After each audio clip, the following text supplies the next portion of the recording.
Hey everyone, thank you so much for checking out another one of our conversation videos here at Lift Disability Network. Our goal at Lift Disability is to elevate life in the disability family. And we really hope that these videos are a resource for families and individuals and churches to really speak into the disability community. So today we are so excited to interview Heather Subert at CAC. And she provides so much valuable information, not just for a family, not just for an individual, but also if maybe you're at a church and you've been trying to figure out, how do I even get the ball rolling to start a disability ministry? Heather, I believe, gives some really helpful insight on how to get that ball rolling. So sit back, enjoy this conversation video with Heather Subert.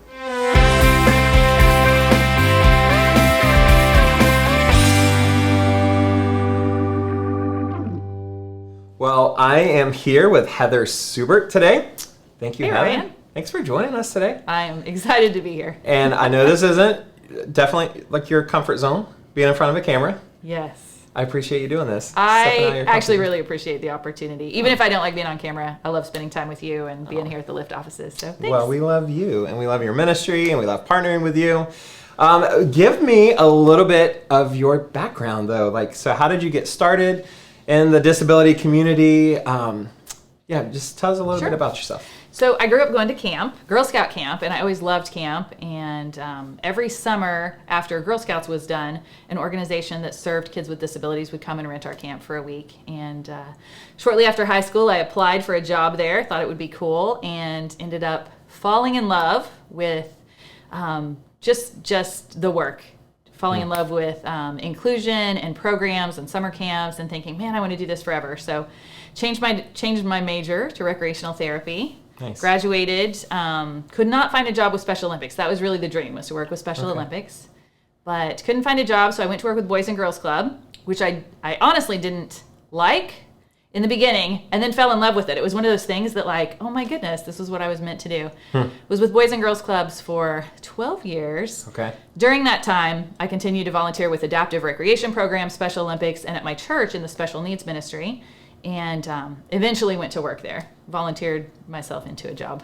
Nice. Yeah. That's always, it's kind of weasel your way in. Yeah. Yeah, I've always said you make yourself like they can't live without you. Right, indispensable. Let me take that on. Oh, I'll do that. I'll do that. And now, can you start paying me to do this? Yeah. That'd be really That's good. exactly what happens. I have to feed my family. So now, fast forward to now, and really kind of why I wanted to interview you, just because us here at Lift, our ministry, we serve families that are impacted by disability, and your day program with CAC is really a beautiful program. And really what I've noticed, and the people that our ministries kind of cross over a little bit. Some of the families that you serve, a lot of the same families that we serve. And one of the things that we notice over and over again here in the office is that sense of community that they have. And that's really a testimony of you and the work of CAC. And so I would love to hear just kind of a little bit more about CAC. Okay. But then also, it's all around art, but it's really all around relationships. It is, yeah. And you're using the arts to cultivate those relationships. So can you tell us a little bit about CAC, kind of how it got started? Sure. Where you are now, but then also really that community feel that you Absolutely. guys have created. I would love to. CAC stands for Community Art Connection. I was blessed enough to volunteer for a church that was really, really passionate about inclusion and disability ministry. And so volunteered for a few years, went to work there. We were really, really very focused on children and families. And what happens is children grow up to teens and then they become adults. And so the longer we were there, the more we realized there's a gap in our community in serving adults and making sure that they have somewhere to go, a place to plug in, a community that really surrounds them. We talk a lot about community, but what does that mean to give them a space? Unfortunately, a lot of my friends that have disabilities or special needs don't have jobs to get up and go to every day, or they might have a part-time job, but But we saw that a lot of our friends who were engaged in our programs that would happen on the weekends or at nights didn't have somewhere to go every day. So we started Community Art Connection 2 days a week as a pilot program. Like, let's just get together. We'll do some fun art activities. We'll plug in. And it really took off from there. We started with 10 spaces. We were going to do 2 days a week for 10 artists. Okay. Totally volunteer. We were blessed with a grant from the Michael Spano Foundation that gave us some money to purchase supplies and to renovate a space. And that was in 2017. And it just took off. I mean, what happened was we had a waiting list. We had people asking for more days. We had families that wanted to be involved. We were again blessed with some very generous donors who said, "Hey, how do we make this a daily program?" Right. So we now served in the past fiscal year. We served 109 individuals. Oh, wow. Yeah. From 10.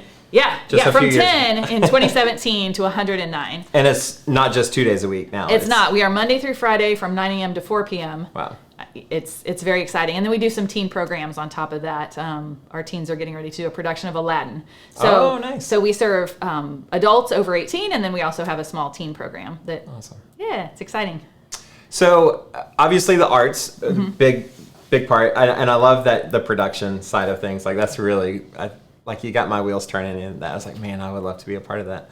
But the relationships, like is that just from spending time? Like, how do you cultivate those relationships, and why do you feel like CAC has really specialized, I think, in developing those relationships to the point like we have a mutual friend, Joey. Yeah. And, I love Joey. and hey, Joey. Yeah. Like Joey at like 1:50 will be like, oh, well, I'm getting ready to be here, and so is this person and this person and this person. Like they know each other's schedule. It's just a really beautiful thing that happens. And then at camp, like I see you just like off in the arts room a lot of time. Go figure. Yeah. You know, CAC, you're in the art room. And you're just like you just love your people so well. Like those relationships, like how like what's the trick? Tell us the trick. Okay. I don't know that there is a trick. I will say this: our mission is at Community Art Connection. We believe that everyone should be seen, known, and celebrated as part of God's intentional design for humanity. And I think what we've done is create an environment where everyone is seen. And they're known. I mean, we know each other. We're together day after day, and we celebrate. We celebrate our successes. We also grieve together. I mean, I think when you're in community or you're in a space with somebody on a regular basis and you're really invested in that relationship and you really, really want the best for that person and you want to know them and you want them to know you and you want to achieve something together, which for us is always to give voice to our artists, right? To give them a space where they're positively impacting the world. Sure. And I think when you do that day after day, you just build relationships to the point byproduct that you is relationship. Genuinely, it's not a theoretical like I love these people. Genuinely, I love my community. I love the artists and I believe that they love me, and I believe that they do. We work through some hard stuff, you know, but we keep showing up. We keep showing up for each other, and I think that is what has really made the difference at Community Art Connection. So obviously, relationships is foundational and really core for what you guys are doing, what we're doing. Can you give me some examples of how those relationships and that community feel that y'all have really developed at CAC?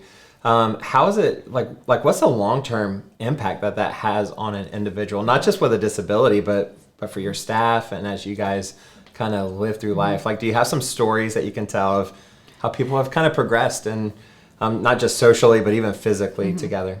Yeah. So there's a couple of things that jump out to me.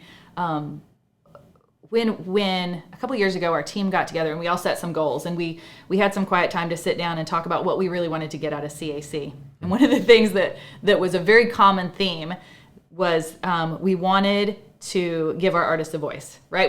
It was like this theme of somebody would open up a thing, it would say, give our artists a voice. And someone in the room was like, what does that even mean? Like, what does it mean to give somebody a voice? And it's such an intangible, immeasurable, until you see it, right? And so I don't know if you remember the summer. So this is a couple years ago, and we do spend a lot of time with our artists, encouraging them to use their gifts. You know, Right. that what they have to say, what they have to offer is just as important as anyone else. Right.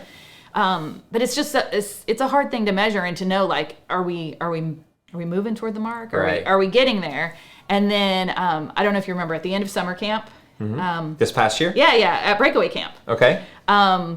There was at the very end, there was an opportunity for participants to stand up and to get on the mic and to talk about what the week had meant to them. Right. And every single one of our artists, every single one got up, like almost to the point that I was like, okay, guys. That's enough time. But I think to see that they believe that their voice matters, that they believe that what they have to say, that when somebody has a mic and says, hey, answer this question, our artists are the first to jump up and say, what I have to say matters, so here's what I have to offer. Has value, so I should share it. That's so it really was so good. cool to see that they were using their voices. Nice. Which is what we want. Exactly. You know? Yeah.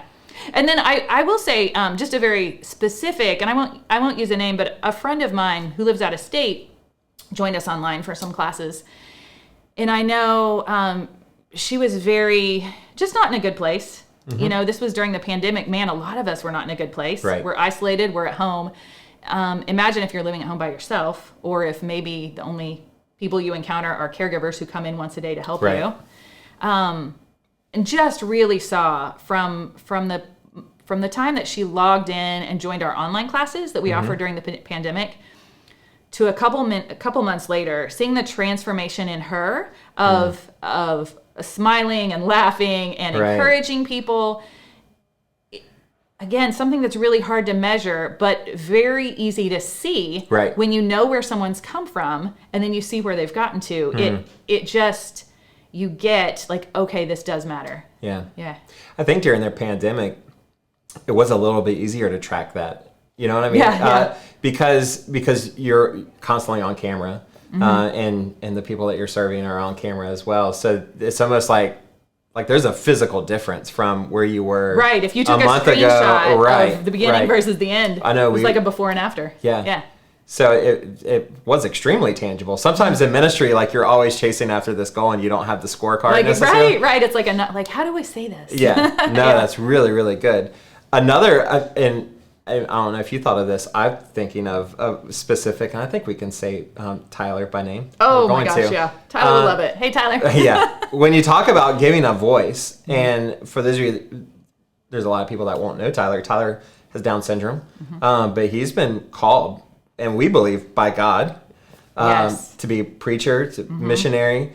And what I saw is CAC really giving, telling him your calling is just as legitimate as any preacher. Yeah. Can you talk a little bit about his, like, kind of that journey and how you've helped cultivate that calling in Tyler's life?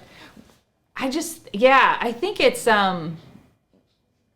sometimes the world puts limitations on us, right? And people have expectations of what we can or can't achieve.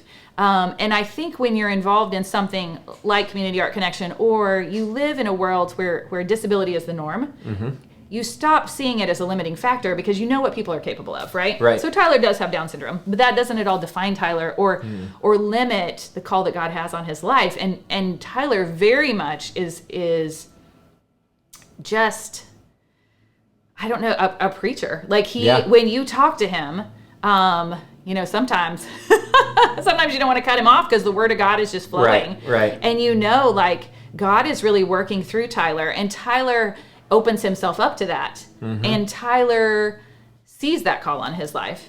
And so one of the things Community Art Connection can do is remove some of the barriers. Right. As far as like creating opportunities for someone like Tyler to begin to preach not only to us, but out in the community. Like, where can Tyler go? Tyler's been called to share the word of God. Let's find places for him to do that. Right. And so, man, it's been cool, right? To see. Oh my gosh. And he's popping up everywhere now. Like, I see him on stage at your church with a microphone. He's praying. Like, he is, yeah. Like, he's everywhere. Yeah. He got a chance to preach, like, out of state. He did. And that's, it's so funny. You remove one barrier and all of a sudden Floodgates somebody's life is, the trajectory of their life or the things that they're able to do totally changes. Right. And so it has been awesome to see Tyler just blossom. And find his voice, which is Yeah, exactly yeah. what you guys are all On about. behalf of God. You find For his sure. voice to represent God and what God wants him to do. Man, there's nothing cooler. And Tyler was full of life before, Oh, but for my sure. goodness, Sure. my goodness, like my heart is so like there's something about seeing somebody step into that calling and really find their voice, and you guys were obviously a huge part of that. Wow. So you guys obviously you work hand in hand with the church and see the value in all people being included in the ministry of a church, and but not every church has a disability ministry, like CAC or whatever it might be. What would you say to a church? Maybe they have one person with a disability. They obviously can't create an entire program around that one person. But what would you say one is the value of finding a way to include everybody? And also maybe what are some tangible things that you would what's some advice that you would give to a church that sees the need, but they don't even know where to start? Well, I think that's a good question, and churches. There's a lot of questions. Churches that one have question. that a lot, right? Yeah. But the question of what can churches do when they don't have $1 million budget, or even enough to pay a staff person, or what can we do? I think the most important thing that a church can do is think outside the box. And try to remove barriers. I mean, it doesn't cost a lot. And a lot of times those barriers, it's not a sidewalk, it's not a door, it's some preconceived notion we have in our head of the way things should be, right? That's the barrier. And if we can move past that barrier to making a small accommodation, I mean, sometimes that's all it takes is someone thinking, oh, hey, let's do this instead of this, and someone's life has changed. Right. And I do think, we all have gifts. We all have talents. We all have challenges. But God's story was written to include all of us, right? And so I always imagine it as like a tapestry, this beautiful tapestry of our lives woven together. And when I think about my friends at CAC, our hearts and our lives are really woven. But if you leave somebody out of that, then part of the tapestry is missing. Right. Like part of the gifting, part of the talent, part of God's plan is missing from what he has for us. And so I think it's really important for churches to think through, how do we remove barriers? How do we include everybody? And not just include hey, we want you here, but how do we include everyone in using their giftings to further God's kingdom? Because it's beyond just whether you've got a disability or not. Right. It's beyond welcoming. It's more including in the long-term mission and vision of everyone being here for kingdom work. I think you would agree with me. Hopefully, Yeah. This would be an awkward moment here. We agree on a lot. So. I think a lot of times and I say as a church, we're part of the church. We have a kind of a template of what we think a leader looks like, what we think a pastor looks like, what we think a worship leader looks like or sounds like, and so many times I feel like what the tapestry that a lot of churches end up weaving together is a singular color because we have these templates of what it looks like. And I would say just from now working in the disability community and obviously seeing you guys, it's so much more vibrant when you remove that template and you say, listen, you have a voice, you have a place here in the church, and it's not stuck in the corners and nobody sees you, but it is whatever God has called you to. Period. Whatever God's called you to, that's your ministry. Yeah. And what I'm seeing is something really, really beautiful, and a lot of times more beautiful than maybe the average church that's just working on that template. Yeah. What were you gonna say? No, I was saying I totally agree with you. Oh, good. I was hoping you were gonna let me stop you, Ryan, because you were way off base. No, because that'd have been awkward. This is awesome. I'm glad we captured that. I was actually picturing as you were talking this template tapestry of a beige tablecloth, a plain beige, this is what you can have is this plain beige tablecloth, right? Or you can have this beautiful, woven, multicolored, multidimensional, amazing piece. Well, which would you want? Yeah. We get comfortable with the beige. We get comfortable. Yeah. But there's so much more. God's got more for us. I feel like if we would have thought this through a lot sooner, we would have a beige and a really colorful, missed opportunity we there. did. next time we're going to take this show on the road, and we're going to have those 2 tablecloths. Let's do it. We'll go to every church and be like, do you want this or you want this? This is pretty. That'll be a good opportunity. Man, missed opportunity, Heather.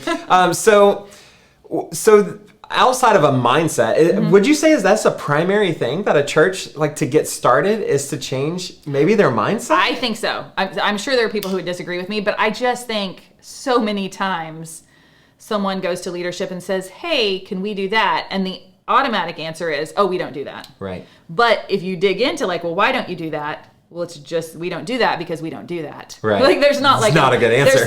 There's not a theological or a biblical reason behind Right. it. Just like the habit of what we have done is that's not what we've done. So Right. I think if people are willing to think through those things and say, oh yeah,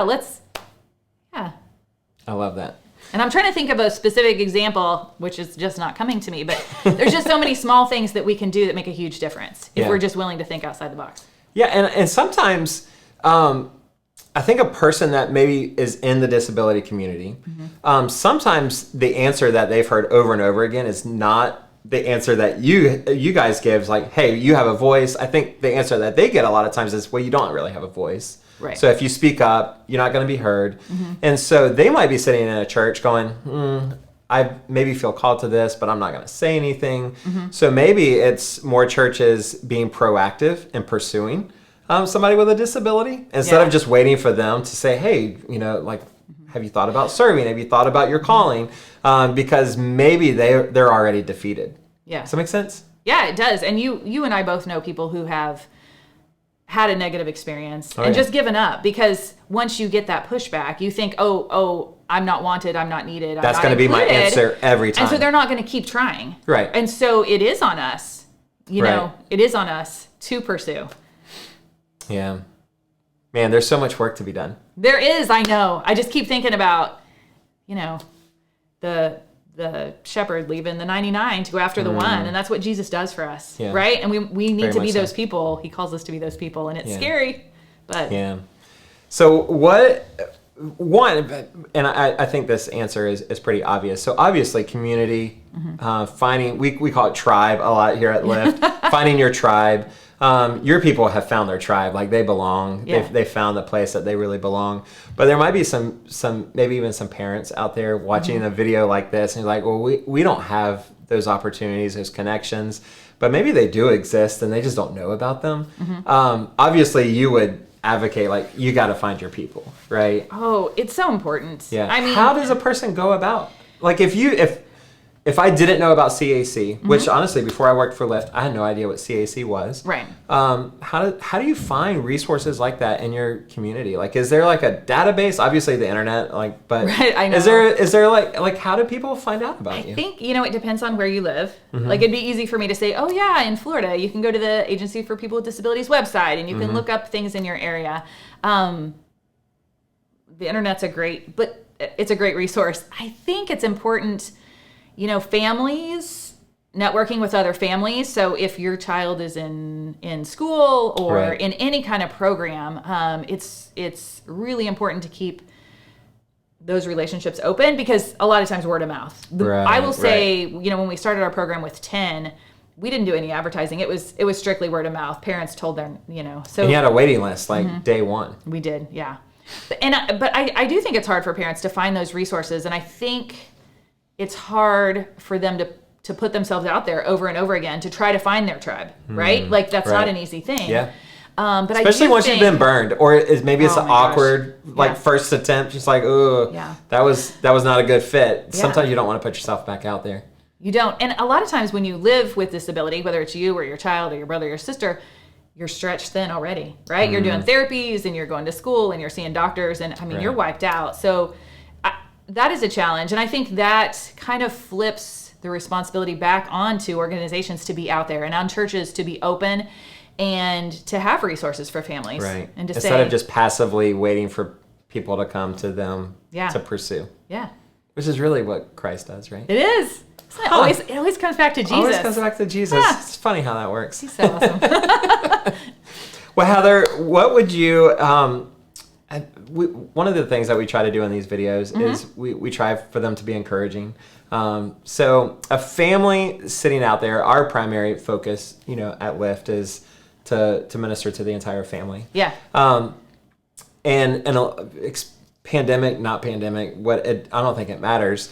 It could be heavy to carry that burden of a disability. Like, how would you is there something specific that you would like to just say to encourage a family going through disability? Something for them to do, or to pray, or to read? Like what would you say to that family that maybe stumbled across this video and they're just like, I don't know which way's up? Like, what would you say to them? I think it's important, going back to what we talked about, it's important to find community and to find your tribe. You need people that understand the life that you're living. You need people that understand your experience, and you need people who are going to rally around you, cheer for you, and grieve with you, whatever it is you're going through. I think that's important. I think it's also important, and this is a mind shift thing, I think it's important to remember that you and your child and your husband and whoever it is was created by God with gifts for his kingdom. They're a gift as much as anyone else, and you are a gift. You are fearfully and wonderfully made in the image of God. And I think it's really easy to forget that in the day-to-day, how do I get through? I've got one more thing to do. But if you can take a minute every day to just pause and to reflect on, man, I'm a gift. My child is a gift. My husband is a gift. And God has a plan for us. And I don't understand it. And sometimes I don't like it. And sometimes I absolutely hate it. But God's going to use that. And he loves you. No matter what you're going through, he loves you. So if you can remember that, that's the hardest thing. It's just remembering how much God loves you and how much he's with you through all of it. Yeah. Purpose. Yeah. That's so good. Well, Heather, on behalf of Lift, like we love partnering with you guys. I love you guys. I love you guys. And we're talking about even how to better, serve together in the future. And I'm looking forward to that. And but even just camp, we did our bubble day that we did with CAC. It was and because we did a bubble day at camp and it was good. But when we did bubble day for CAC, it was insane. It was even the bubbles were better. Yeah. Well, I don't know if you heard that we just had a kickball tournament. We had the I've best refs on earth. Like, we owe those refs, I have heard rumors. Cupcakes and they were Dr. like Pepper. professional referees. They were really good. Changed the whole night. It was me and Andrew. That's right. For like 14 straight hours of reffing. It was. Not quite. It felt like 14 straight. I know that it did. I don't know if you knew this, but I think I went to Marty and I had to ask permission to go to the restroom at one point. I was like, I know you really need to get this next game started, but I really have to go to the bathroom. Do you mind? She's like, oh my gosh, please go to the bathroom. Okay. So that's good. I did get I'm glad that she let me. I got one bathroom break for the whole thing. And Ronnie brought me a barbecue sandwich in the middle of the game. So I think I dished it up. So oh, nice. Thank you. Thanks. Just so you can keep going. Well, those are that was a fundraiser for you guys, and it we love being a part of I feel like when people see us at a CAC, they don't see oh, that's the Lift people. They're like, there's part of CAC, and I love that. We're kind of that's woven. What I feel like we're a community. Yeah. Talking about community. We're not beige. We're woven together. We're the multicolored tapestry. I think that is a perfect place to end this video. It is. Well, Heather, thank you so much for what you're doing. This was awesome. Keep trucking along, and we're your biggest fans, but also the feeling is mutual. So willing to jump in wherever you'll let us. Awesome. Amen. Thanks, Heather. Thank you. Bye, Ryan.